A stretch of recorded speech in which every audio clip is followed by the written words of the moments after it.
रहस्यमयी रेल। ये कहानी एक छोटे से गांव में रहने वाले अनिकेत और उसके दोस्तों की है। ये गांव हरी भरी पहाड़ियों और घने जंगलों से घिरा हुआ था। एक दिन अनिकेत और उसके दोस्त रोहित, सुषमा और अजय गांव के पास की झील के किनारे खेल रहे थे। तभी उन्हें झाड़ियों के पीछे कुछ अजीब सा दिखा। जब वे नजदीक गए तो उन्हें एक पुराना रेल का इंजन और कुछ टूटे फूटे डिब्बे दिखाई दिए। ये एक रहस्यमयी रेल थी जो सालों से वहां पड़ी थी। अनिकेत ने सबसे पहले उस इंजन पर चढ़ने का फैसला किया। इंजन के अंदर घुसते ही उसे एक चमचमाती हुई चाबी मिली। यह चाबी किसी खजाने की तरह लग रही थी। सभी दोस्त उस चाबी को ध्यान से देखने लगे। तभी सुषमा ने इंजन के एक कोने में एक छोटा सा ताला देखा।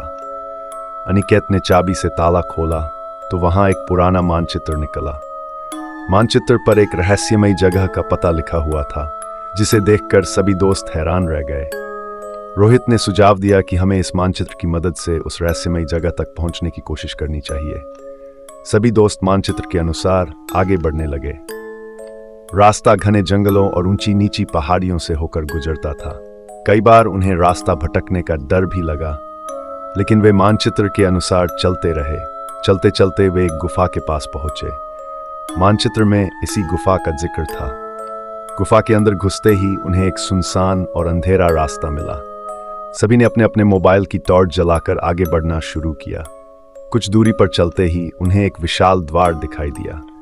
द्वार पर एक पुरानी भाषा में कुछ लिखा हुआ था, जिसे पढ़ना मुश्किल था। सुषमा ने कहा, शायद यह द्वार किसी गुप्त खजाने की ओर इशारा करता है।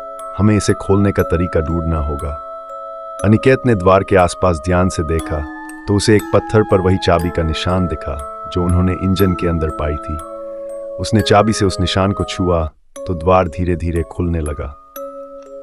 द्वार के पीछे एक विशाल कक्ष था, जिसमें पुराने जमाने के खजाने भरे हुए थे। सोने चांदी के सिक्के, आभूषण और बहुमूल्य पत्थर। अजय ने कहा, यह खजाना शायद उस रहस्यमयी रेल का ही है जो सालों पहले यहां छुपाया गया था। सभी दोस्तों ने मिलकर खजाने का एक हिस्सा अपने साथ लेने का फैसला किया। उन्होंने कुछ सिक्के और आभूषण अपने बैग में रखे और गुफा से बाहर निकल आए। गांव वापस लौटते समय वे इस बात को लेकर खुश थे कि अब वे अपने गांव और परिवार की मदद कर पाएंगे। गांव पहुंचकर उन्होंने ये बात अपने माता पिता और गांव के मुखिया को बताई।